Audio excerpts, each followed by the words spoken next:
What if alcohol, the drink we toast with, laugh over, and sometimes lean on, was never simply a drink? What if its rise across every civilization was not just chance, not just culture, but strategy? And what if, behind every glass raised, there was a silent story, not of freedom, but of control? Tonight, seeker of buried truths, we go deeper. Through temples and taverns, through empires and revolutions, through the very veins of history. To uncover how alcohol became more than a drink. It became a tool, a ritual, a leash. This is not just history. It is the psychology of obedience, in liquid form. Welcome to The Secret History of Alcohol, How Ancient Elites Used It for Control. Part 1, The First Fermenters, Sacred Elixir or Silent Weapon. Alcohol's story begins not in pubs, but in altars. As early as 7000 BCE, the people of Jiahu, China, were fermenting rice, honey, and fruit into a primitive wine. Soon after, the Sumerians brewed barley beer, the Egyptians mixed honey mead, in the Andes, tribes crafted corn chicha. Historians often say this was an accident, fruit left to rot, grain left to sour, but when we look closer, the happy accident theory collapses. The first brewers were not simple farmers, they were priests, scribes, and elites. In Sumer, Ninkasi, goddess of beer, was worshipped with hymns that doubled as brewing recipes. In Egypt, massive breweries were attached to temples, with priests guarding recipes as sacred knowledge. Workers may have been paid in beer, but the power to create it stayed locked in the hands of the elite. This was no accident. It was intentional, controlled, hierarchical. A curious pattern emerges. Ordinary people drank, but rarely decided how much, or when. Elites kept the keys to intoxication. And with those keys came influence. So we must ask. Was alcohol food? Was it worship?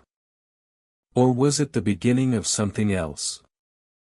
Part 2, Intoxication as Ceremony, and the Gatekeepers Who Watched. In the ancient world, drinking was rarely casual, it was structured, symbolic, and tightly guarded. Alcohol was not simply consumed, it was curated. Take Greece, the symposium, part drinking party, part intellectual arena, was reserved for male elites, philosophers, generals, and aristocrats reclined on couches, wine flowing in measured rounds, but there was order. A symposiarch, or wine master, dictated the pace and the strength of the drink. Too little, and the gathering dulled; too much, and chaos threatened. The goal was balance, enough intoxication to loosen tongues, but not enough to break control. In this atmosphere, politics, philosophy, and alliances were shaped under the haze of wine. Beyond the symposium lay the Dionysian mysteries, secret rituals of ecstatic drinking and frenzied dance. Outsiders were forbidden, only initiates, bound by secrecy, could taste the experience. Alcohol became not just a beverage, but a threshold into belonging, a line drawn between the initiated and the excluded. Meanwhile, in Vedic India, soma was consumed during sacred rituals, but its preparation was hidden, its ingredients still debated today. Only priests could create and dispense it, ensuring spiritual intoxication remained in the hands of the few. Why such boundaries? Because altered states are powerful, they open the mind to suggestion, reshape perception, and deepen belief. And so, intoxication was never about freedom. It was a performance of control, disguised as communion. Authority didn't ban alcohol, it hosted the ceremony and kept the keys. Part 3, Empires and Ale, the Fog of Conquest. As villages grew into kingdoms and kingdoms into empires, alcohol shifted from sacred ritual to statecraft. It was no longer just a spiritual substance, it became a political tool. In ancient Rome, wine was everywhere. Citizens received daily rations, gladiators were fueled with barley beer, and the masses were pacified under the famous formula panem et circenses, bread and circuses. But bread filled the stomach, wine dulled the mind. A citizen who drank was less likely to riot, less likely to question, more likely to cheer from the stands as power played its games. Centuries later, the Spanish conquest of the Americas brought a similar pattern. Indigenous peoples had long used visionary plants for healing and connection. The conquistadors dismantled those traditions and replaced them with Catholic ritual, and rum. Alcohol eroded spiritual autonomy and tethered new converts to colonial systems. The story repeated in Africa, where European colonizers distributed alcohol as currency and control. British traders handed out gin to workers. Belgian occupiers flooded the Congo with cheap beer. These were not accidents, they were strategies. Even prohibition in 20th century America, framed as moral reform, revealed the same logic.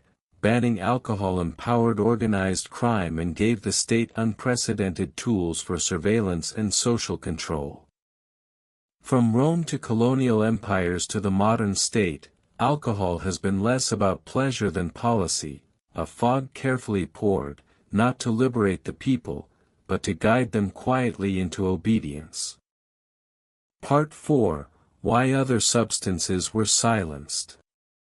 Alcohol's rise becomes even clearer when we compare it to what was suppressed.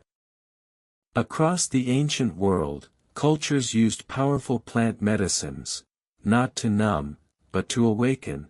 In Greece, initiates of the Eleusinian mysteries drank kykeon, a psychedelic brew said to dissolve the fear of death.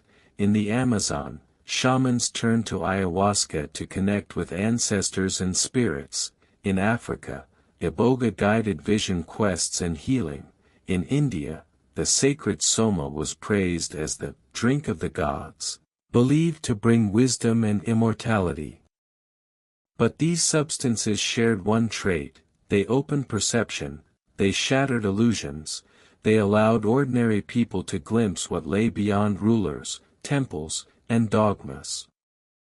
And that made them dangerous.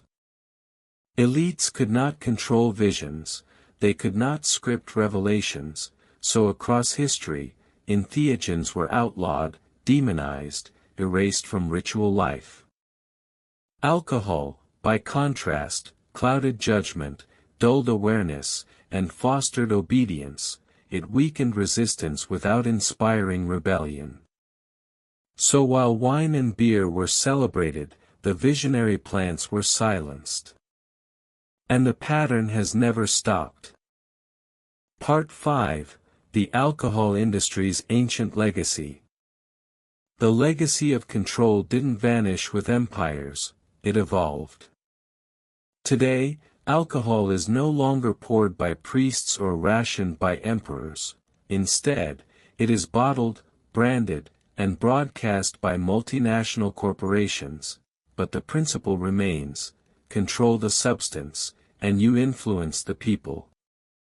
Governments heavily regulate alcohol, yet not to restrict its reach, rather, to protect its profitability. Advertising tells us it is the drink of celebration, of romance, of rebellion.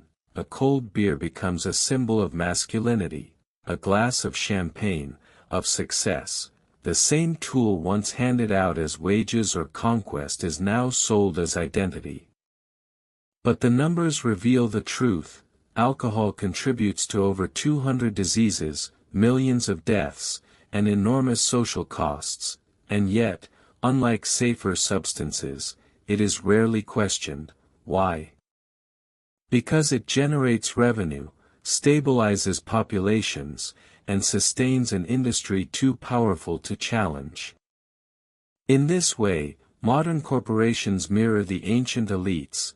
They are the new gatekeepers of intoxication, ensuring the ritual survives. Only now, the temple is a bar, the hymns are commercials, and the faithful gather every weekend, lifting their glasses, unaware they continue a ceremony as old as empire.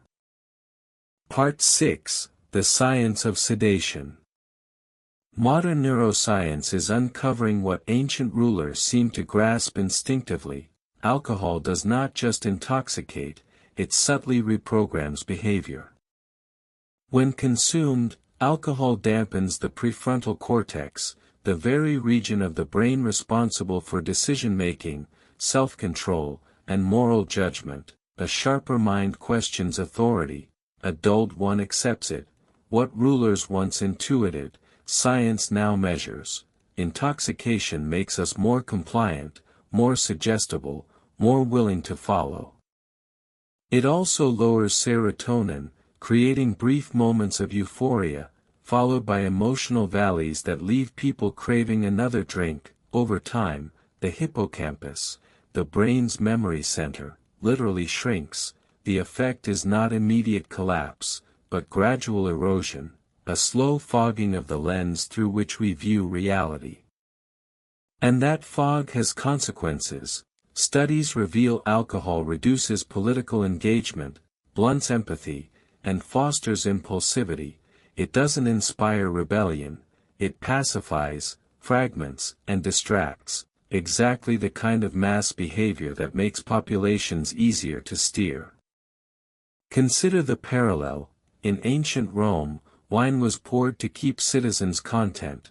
Today, the science of sedation explains why the strategy worked, not because alcohol empowered the people, but because it softened their edges. The tool has simply shifted from amphorae to bottles, from festivals to nightclubs, but the underlying effect is the same, an intoxicant that soothes unrest, slows resistance, and makes obedience feel like pleasure. Part 7. So, what does this mean for you? All of this history is not just about temples, empires, or corporations. It circles back to something far more personal: your glass, your choices, your mind. If alcohol has, for thousands of years, been used as a lever of control, then every sip today carries that legacy. It is not simply a beverage, it is a ritual, handed down across generations, woven so deeply into culture that few ever question where it began, or why it continues. So pause and ask yourself, when you drink, whose ritual are you repeating? Is it your own act of freedom, or the echo of a design crafted long before you were born? Perhaps you drink to unwind, to connect, to forget, but look closer. Are those urges natural, or are they shaped by centuries of conditioning, advertising, and silent expectation? The elites of old no longer stand beside you pouring wine, but the system they built endures, invisible yet intact. This is not a call for shame, it is a call for awareness, because true freedom begins with seeing the strings. And maybe the real hangover humanity suffers is not from alcohol itself, but from forgetting what it was always meant to do: dull resistance, soften clarity, and turn choice into compliance. The question that remains is not just whether you drink, but whether, in doing so, you are choosing, or being chosen. So now, truth seeker, you've walked the hidden path, from temples to taverns, from symposia to stadiums, from sacred rites to happy hours, and you've seen how the glass, raised across millennia, always carried more than liquid, it carried an agenda. The question is, will you keep drinking blindly? Or will you ask, who poured this cup in the first place? Because not all chains rattle, some clink, in glasses, and the most dangerous forms of control are the ones we never question. Thank you for watching.